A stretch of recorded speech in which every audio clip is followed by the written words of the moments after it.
ইরা এবার মুখ খুলল। ইরা, এতদিন আপনার অনেক কথা সহ্য করেছি আপু। আচ্ছা, আপনি তো খুব নাবিলকে নিয়ে কথা বলছেন। তার আগে একটা প্রশ্নের উত্তর দিন তো। এই তো আপনি বিধবা হয়ে আছেন, এত বছর ধরে আপনার জীবন যৌবন সবই আছে, তাহলে কেন নতুন জীবন শুরু করছেন না? সাদিয়া, এই কথাটা জিজ্ঞেস করার কি আছে? আমি আমার স্বামীকে খুব ভালোবাসতাম, আর আজও বাসি। এর জন্য তাকে ছাড়া অন্য কাউকে কল্পনা করা সম্ভব না আমার। ইরা, তাহলে আমার বেলাতে কেন এসব বাজে কথা বলছেন শুনি? আমারও তো একটা অতীত থাকতে পারে। তার চেয়ে বড় কথা, সোহান চৌধুরী আমাকে জোর করে বিয়ে করে। তখন তো সে এই অতীতটা জানতে চায়নি। আজ যখন সেটা সামনে এসেছে, তখন আমাকে কেন অপবাদ দিচ্ছেন আপনারা? সাদিয়া, জোর করে বিয়ে মানে? আমরা তো তোমার অনুমতি নিয়েছিলাম। ইরা, ওটা তো লোক দেখানো। আপনি কি জানেন আপনার ভাই আমাকে ধর্ষণ করে বিয়ে করেছে? সাদিয়া, কি কি বলছো সব তুমি? ইরা, এটাই সত্যি। শুধু তাই না, সে অফিসের প্রথম দিন থেকে উনি। ইরা শুরু থেকে সবকিছু সাদিয়াকে খুলে বলল। সাদিয়া থ মেরে বসে পড়লো সব শুনে। ইরা, এই হচ্ছে আপনার ভাইয়ের লোক দেখানো বিয়ে, শুনেছেন? আমি তো নাবিলকে ভালোবাসতাম, দুজনে নতুন জীবন শুরু করতে চেয়েছিলাম, কিন্তু স্যার এসে আমার জীবন, নাবিলের জীবন পুরো তছনছ করে দিল। এবারও কি বলবেন আমি দুশ্চরিত্র? সাদিয়া, সোহান এমন কাজ কিভাবে করতে পারলো? ছি! ইরা, তাহলে এত কিছুর পরেও আমার কি স্যারকে ঘৃণা করা স্বাভাবিক নয়? আমি তো তা মানতে চেয়েছিলাম, কিন্তু আপনারা। কিন্তু স্যার এখন তো আমাকে সহ্য করতেই পারছেন না। বলতে পারেন এবার আমি কোথায় যাব? ডিভোর্স নিয়ে আমার অসুস্থ মায়ের কাছে গেলে আমার মা আর বাঁচবে না। আর নাবিল যতই আমাকে নিয়ে নতুন জীবন শুরু করতে চাক, আমি কিভাবে একজন ধর্ষিতা, তারপর বিবাহিত, আবার ডিভোর্সি হয়ে ওর জীবন নষ্ট করব? বলতে পারেন আপনি? সাদিয়া, আমাকে ক্ষমা করে দাও ইরা। সোহান যে নিজে যেটা চায় সেটা নেওয়ার জন্য ওর পাগলামিকে এতদূর নিয়ে যাবে আমি ভাবতে পারিনি। ইরা, পাগলামি মানে? সাদিয়া, হ্যাঁ পাগলামি। সোহানের একটা অতীত আছে ইরা, যার জন্য ও এখন অব্দি সুস্থ মানুষ না। আমার এই কথাগুলো অনেক দিন আগেই বলা উচিত ছিল, কিন্তু আজ সেই সময় এসেছে তোমাকে বলার। ইরা, কি কথা? সাদিয়া, শোনো তাহলে। সোহানের বাবা মানে আমার বাবা, তিনি যখন নতুন বিজনেস শুরু করেন তখন হঠাৎই পরিবারের অমতে গিয়ে বাবা ওনার এক কলেজ ফ্রেন্ডকে বিয়ে করে। দাদু অনেক আগেই মারা গেছেন। দাদিমা এই বিয়ে মানতে পারেননি, কারণ সোহানের মা ছিল খুব বেহাইয়া প্রকৃতির মেয়ে, সত্যি বলতে গেলে দুশ্চরিত্রা। বাবা তখন বিজনেসের কাজে সারাদিন ব্যস্ত থাকতেন। এই সুযোগে ওই মহিলা সকালে বাইরে বের হতেন, রাতে ড্রিঙ্ক করে ফিরতেন। ছোট ছোট ওয়েস্টার্ন ড্রেস পরে চলাচল মহিলার নিত্যদিনের কাজ। দাদিকে ওই মহিলা কখনো সম্মানিত করতো না। দাদিকে দাদি বাবাকে এসব বললে ওই মহিলা ন্যাকা কান্না করে বাবাকে ভুলিয়ে দিত। আসল কথা হলো ওই মহিলার বাবার প্রতি ভালোবাসাই ছিল না, উনি শুধু টাকার পিছনে ঘুরতেন। এসব দাদির মুখ থেকে শুনেছি। দাদি এরপর কোনো উপায় না পেয়ে বাবাকে শুধু শর্ত দেন, মরার আগে তিনি যেন নাতি নাতনির মুখ দেখতে পারেন। ব্যাস, বাবা এই কথা ওই মহিলাকে বলতেই তার উত্তর এটা, তুমি পাগল হয়ে গেছো? এখন বেবি নিয়ে আমি আমার ফিগার নষ্ট করব নাকি? তাছাড়া এমনিতেই বেবি নিলে স্কিন ড্যামেজ হয়, আর আমি এসব নিতে পারবো না। ওই মহিলার বুড়ি বয়সে যত সব ভীমরতি। তুমি পারলে একটা বেবি অ্যাডাপ্ট করো। হ্যাঁ, তবে বড় বেবি অ্যাডাপ্ট করো। না হলে আমার ছোট বাচ্চা হলে বাচ্চাকে ডাইপার পরাতে হবে, এ পরিষ্কার করতে হবে। জাস্ট আনহাইজেনিক্যাল ব্যাপার। কথায় আছে, মানুষ ভালোবাসলে অন্ধ হয়ে যায়। বাবারও তাই হয়েছিল। সেদিন ওই মহিলার অন্যায় আবদার মেনে নেই, আমাকে অনাথ আশ্রম থেকে অ্যাডাপ্ট করে নিয়ে আসে। তখন আমার বয়স 6 বছর। আমি ভেবেছিলাম নতুন বাবা মা পাবো, কিন্তু তা হলো না। ওই মহিলার জীবনে আমার একটা খোঁজও নিতেন না। দাদি ছিলেন অসহায়, এজন্য আমাকে সে মেনে নিয়েছিল। বাবা কাজের ফাঁকে ফাঁকে আমার খোঁজ নিতেন। বাবাও আমাকে নিজের মেয়ের মতো দেখছেন। দাদির কাছে থাকতাম, আর ওই মহিলার চালচলন দেখতাম। বাবার বিজনেসে উন্নতি শুরু হতে লাগলো। বাবা সারাদিন অফিসেই কাটাতেন, আর এর মধ্যে ওই মহিলা তার বিভিন্ন ছেলে বন্ধু নিয়ে আসা যাওয়া শুরু করলেন। আমার বয়স যখন 9 বছর তখন ওই মহিলা কনসেপ্ট করেন। সেদিন মহিলার অনুভূতি ছিল এটা, তুমি পাগল হয়ে গেছো। ইস, আমি এই ভুল কিভাবে করলাম। ডোন্ট টাচ মি, তুমি ইচ্ছে করে এই কাজ করেছো। আমি এই বেবি রাখবো না, আমি খালি অ্যাবর্শন করাবো। সেদিন এই কথা শুনে বাবা প্রথম ওই মহিলার গায়ে হাত তোলেন। এই কাজ কেউ না আগে করা উচিত ছিল। দাদি একটু খুশি হয়েছিলেন, অত্যন্ত এবার বংশধর আসবে। আমিও খুশি ছিলাম, কোনো ছোট ভাই বা বোন পাবো। কিন্তু এর মধ্যে একদিন সকাল থেকে ওই মহিলা বাড়ি নেই। দাদি এই অবস্থায় তিনি কোথায় গেছেন এটা নিয়ে বাবাকে জানাই। তারপর বাবা বিভিন্ন ভাবে খোঁজ নিতে শুরু করেন, কারণ বাবার ভয় ছিল উনি অ্যাবর্শন না করান। তাই হলো, ওই মহিলা হসপিটালে ছিলেন, তার অ্যাবর্শন করাতে গিয়েছিলেন ইরা। তারপর সাদিয়া আবার বলা শুরু করলো। তারপর বাবা খোঁজ নিয়ে দেখেন যে আসলে ওই মহিলা অ্যাবর্শন করাতে গিয়েছেন। বাবা হসপিটালে গিয়ে জোর করে ওনাকে বাড়িতে নিয়ে আসেন। তারপর থেকে বাবা ওনাকে ঘরে আটকে রাখতেন, শুধুমাত্র বেবিটার জন্য। কিন্তু ওই মহিলা তাতেও ক্ষান্ত হননি। উনি খাওয়া দাওয়া ঠিক মতো করতেন না, পেঁপে আনারস ইত্যাদি খাবার যেগুলো খেলে ক্ষতি হয় সেগুলোই বেশি খেতেন।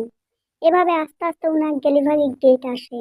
ডেলিভারির ডেট বললে ভুল হবে, ওনার যখন 8 মাস তখন ইচ্ছে করে বাথরুমে সাবানের ফেনা ছড়িয়ে নিজে পড়ে যান, যাতে বেবি নষ্ট হয়ে যায়।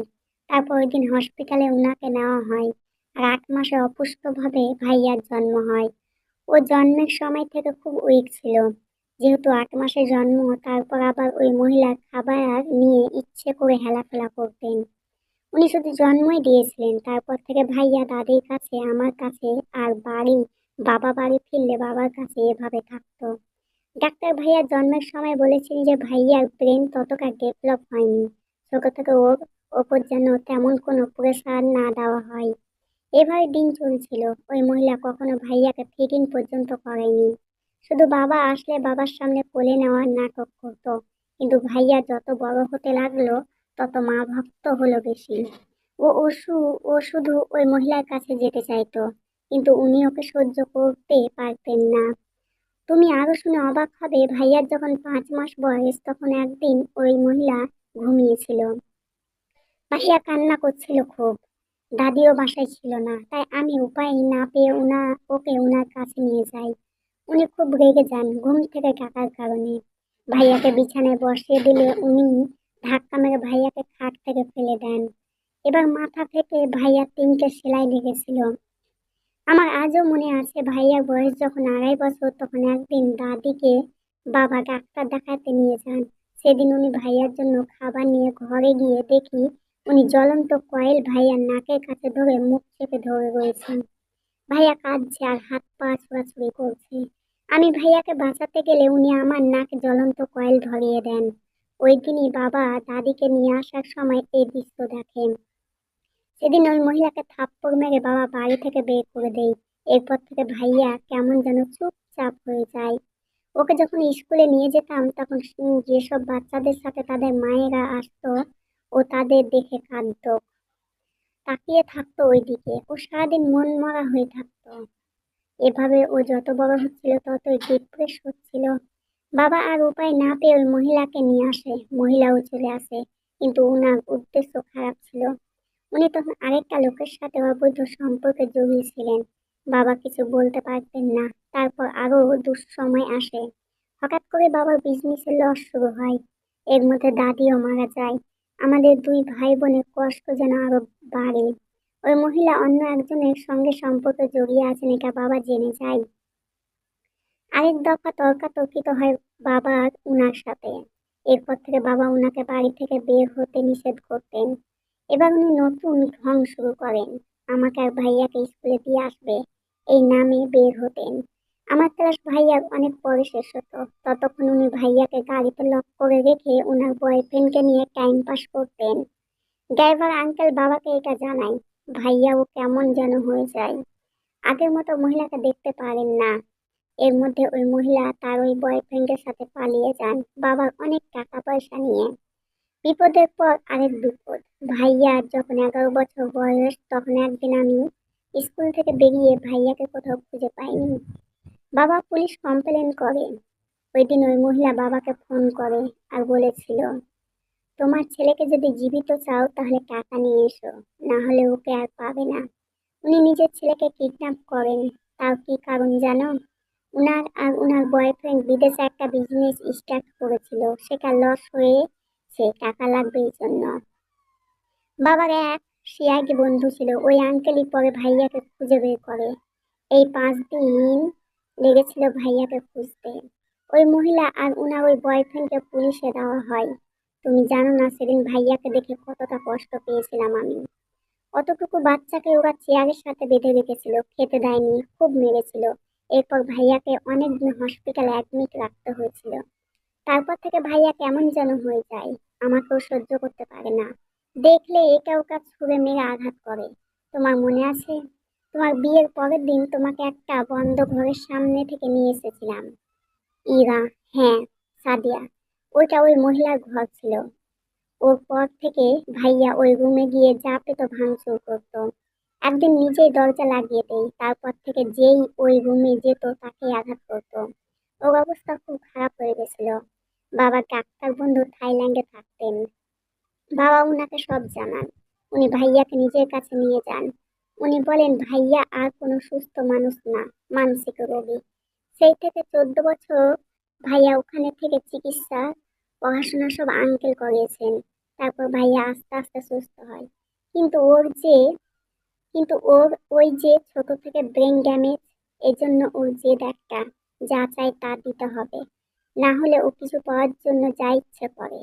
কিন্তু ও সুস্থ মাথায় সেটা করে না বোন। ও তোমার সাথে এই অন্যায় সুস্থ মস্তিষ্কে করেনি। তুমি জানো, এখনো 5 মাস অন্তর ওর চেক আপ করাতে হয়। ইরা, আমি মনে করেছিলাম ওনাকে শাস্তি দেব, কিন্তু উনি যে কষ্টটা পেয়েছেন তার কাছে আমার কষ্ট কিছু না। সাদিয়া, হুম, তুমি জানো ও তোমাকে অনেক আগে থেকে চেনে। ইরা, আমাকে? সাদিয়া, হ্যাঁ, ও তোমাকে চেনে আরো 1 বছর আগে থেকে। তখন ও অফিসেও জয়েন করেনি। ইরা, কিভাবে? সাদিয়া, 1 বছর আগে ও থাইল্যান্ড থেকে ব্যাক করে, আগের চেয়ে সুস্থ হয়। কিন্তু ওই যে রাগ, ওই জেদ, এটা তো আছেই। ওকে নিয়ে সোনার বাংলা পার্কে ঘুরতে যায় একদিন বিকেলে। সেদিন সুহান একটা জায়গায়, তুই কোথায় এনেছিস আমাকে? সোহানিকা, সোহানিকা কোন জায়গা? তুই কোথায় এনেছিস আমাকে? সাদিয়া, আরে ভাইয়া একটু বস, ভালো লাগবে। দেখেছিস সবাই কত ঘোরাঘুরি করছে। সেদিন ভাইয়াকে নিয়ে হাত ধরে সব ঘুরে দেখাতে থাকি, হঠাৎ ভাইয়া দাঁড়িয়ে যায় একটা কাপড় দেখে। সেখানে আরো একটা মেয়ে ছিল বোরকা পরা, আর সেটা তুমি। ইরা, আমি? সাদিয়া, হ্যাঁ। সেদিন ওই কাপড়ের মেয়েটাকে তুমি জিজ্ঞাসা করো যে আর কটা রিলেশন করিস তুই, মনে পড়ে? ইরাও অতীতে ডুব দিল। ইরা, হ্যাঁ মনে পড়েছে, সেদিন ফিজা। দেখ ইরা, তোর সমস্যাটা কি? কেন আমার আর আমার বিএফের মাঝে কথা বলছিস বলতো?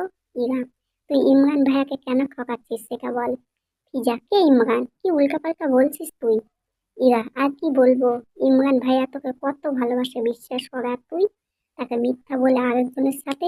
ছি, তোরা কি বলতো, তোদের মতো মেয়ের কারণে নারী জাতিটাকে মানুষ জন গিরগিটি ভাবে। একজনের মন নিয়ে এভাবে খেলতে লজ্জা করে না তোদের? ছি। তারপর ইরা ওখান থেকে চলে যায়। বর্তমানে ইরা, হ্যাঁ এটাই হয়েছিল সাদিয়া। আমি ভাইয়া দুজনে তোমাকে দেখে আর কথা শুনে অবাক হই। তারপর আমি ভাইয়াকে বলি চল, বলে আমি হাঁটতে থাকি। হঠাৎ পেছনে তাকিয়ে দেখি ভাইয়া নেই। পেছনে খুঁজতে খুঁজতে দেখি ও তোমার পেছনে পেছনে হাঁটছে। কিন্তু তুমি হঠাৎ রিক্সাতে উঠে যাও, আর আর ও তোমাকে ধরতে পারে না। তারপর থেকে প্রতিদিন বিকেলে ভাইয়া ওই পার্কে গিয়ে ওইখানে বসে থাকতো। কিন্তু তারপর আর তোমাকে পাইনি। যেদিন অফিসের প্রথম দিন ছিল সেদিন বাড়ি এসে ও বলে ও তোমাকে দেখেছে। ইরার এবার সব পরিষ্কার হয়ে গেল, কেন প্রথম অফিসের দিনই সোহান অবাক চোখে ওর দিকে তাকিয়েছিল। ইরা, উনি এত ভালোবাসে আমাকে? সাদিয়া, অনেক বেশি। সেদিন তুমি চলে গেলেও ও সেটা সইতে পারেনি, তাই তো। ইরা, কিন্তু স্যার তো আমার প্রতি অনেক রেগে আছেন। সাদিয়া, কেন পারবে না ভালোবাসা দিয়ে ও বিমান ভাঙতে? শুধু একটু ভালোবাসা দাও ভাইয়াকে, দেখবে ওর জীবন তোমার জন্য দিয়ে দেবে। ইরা, আমি তখনই ইরা দৌড়াও শুনে যায়। সাদিয়া, কি হলো ইরা? ইরা, জানি না আপু, কদিন ধরে শরীরটা ভালো নেই। সাদিয়া, কি হয়েছে? ইরা সব খুলে বলল। সাদিয়া কিছু ভাবলো, তারপর ইরাকে টেনে নিয়ে বেরিয়ে গেল। ইরা, কোথায় যাচ্ছেন আপু? সাদিয়া, হসপিটালে। বিকালবেলা ইরা সাদিয়া দুজনেই খুশিতে কাটছে। সাদিয়া, আমি অনেক খুশি, তুমি মা হবে আমি ফুপি হবে, তারাও বাবাকে জানাই। সাদিয়া চলে গেল, ইরা পেটে হাত দিয়ে বসে আছে। ইরা, এবার দেখি তো বাবা কিভাবে আমার উপর অভিমান করে। ভুল ত্রুটি ক্ষমা করে দেখুন, ভালো লাগলে লাইক শেয়ার এবং চ্যানেলটা সাবস্ক্রাইব করে নেবেন।